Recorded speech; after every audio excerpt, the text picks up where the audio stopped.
Hey, how's it going, everyone? Meteorologist Danielle Grant here in the 9 News Weather Center Friday afternoon, and we are busy, to say the very least. We are looking at incredibly high fire danger across much of Colorado today. In fact, we haven't seen this worse of conditions, to be honest with you, in about a decade. Temperatures are incredibly hot. We're already into the mid 80s and it's only 2 o'clock.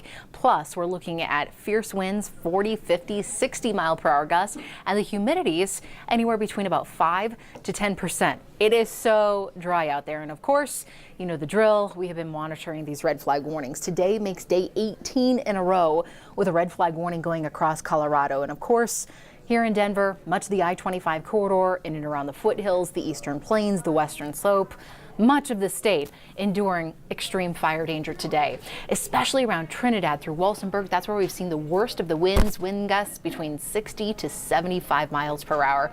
You'll notice I like this camera because you can kind of see it just wobbling out in the winds. This is downtown Denver, of course.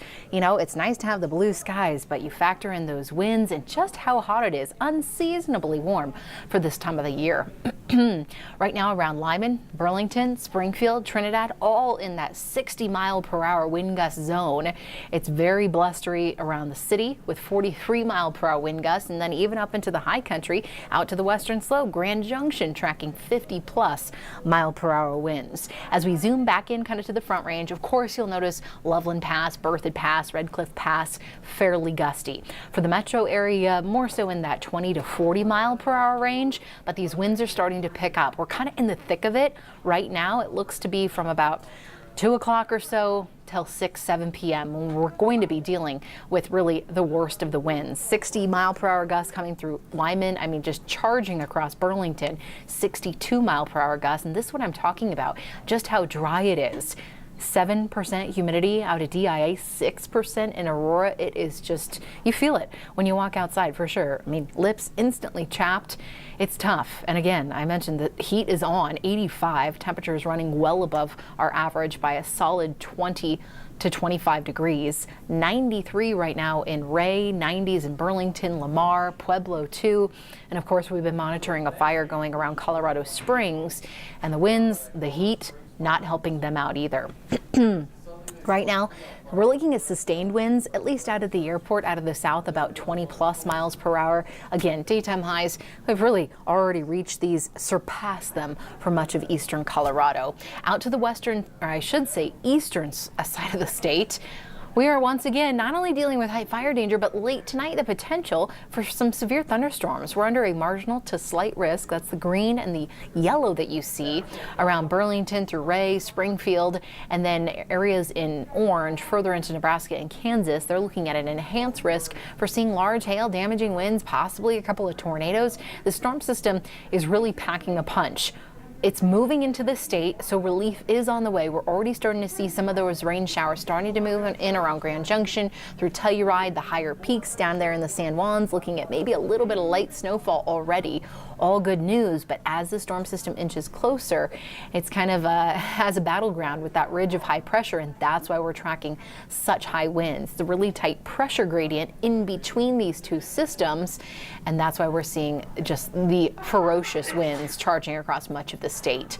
On top of all of this, we're looking at some solid snow that's coming into the state tonight into tomorrow. We have a winter weather advisory going. It'll start at 6, continue through tomorrow night at midnight. And look at that around the Rocky Mountain National Park, Rabbit Ears Pass.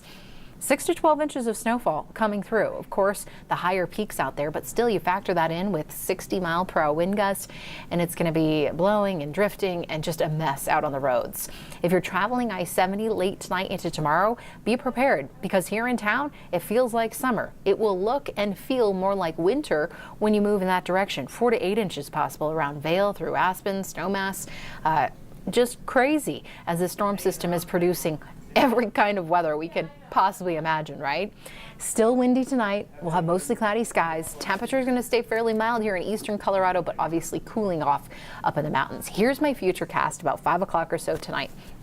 You can see that snowfall becoming a bit more widespread by 11 p.m. See across far eastern Colorado, that's the line of potential severe storms that I'm looking at. So it's really going to be late this evening.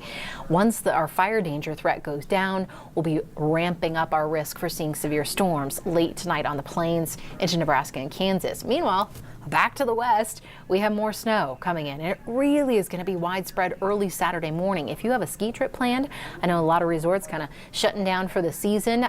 You're in for a full-on powder day. This is about 8 o'clock tomorrow morning when we wake up to a few clouds here in Denver, maybe an isolated shower or two off to the eastern plains, but the snow still going strong at about 5 o'clock. It's going to be late tomorrow night that finally the system moves out, taking every kind of weather phenomenon with it. We will, of course, be watching that cold front as it pushes through and drops our temperatures that are in the mid 80s right now into the lower 60s for tomorrow. A bit more seasonal. Certainly our humidity values will go up. The winds still will be fairly windy out there, I should say, tomorrow. Of course, not nearly as blustery as what we're dealing with today, but out of the southwest, 15 to 35 miles per hour, a good possibility. We'll stay in the upper 50s around Yuma, Sterling at 54, 60s downtown Denver with low 70s in Lamar and Springfield, and it's cold up in the mountains as the storm system will still be bringing in snow.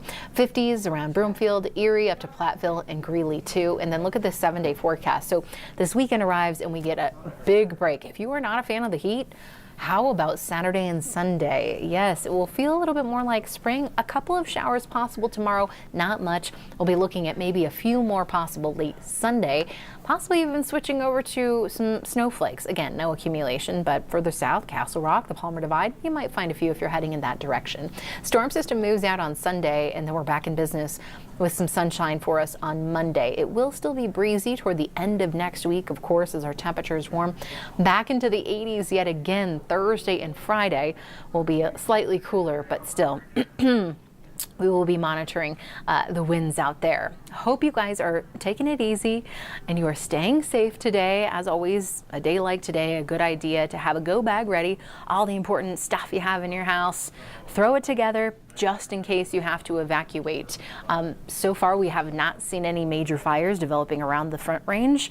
At last check anyway, we have had some concerns around Lamar with the fire burning out there and then also toward Colorado Springs. So we're going to be keeping a close eye on that, and then we will be back in action here on 9 News at 4 o'clock. Chief Meteorologist Kathy Sabin will be in tracking the very latest about today's wild weather, to say the very least. Thanks so much for tuning in. I'll see you guys next time.